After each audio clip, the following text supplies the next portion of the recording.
How to turn off Discord join sound. Hey everyone, welcome back. In this video I will show you how to turn off Discord join sound.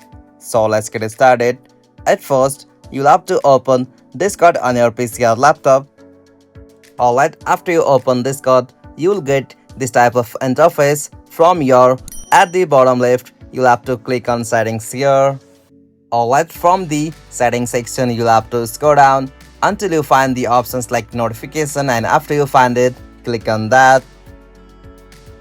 Alright, from the notification section you'll have to scroll down and come on the section sound, and from the sound section you'll have to find out the options like user join, and after you find it, click on that disable option at the right end, and after you disable it, you'll be able to turn off the Discord join sound from your PC or laptop.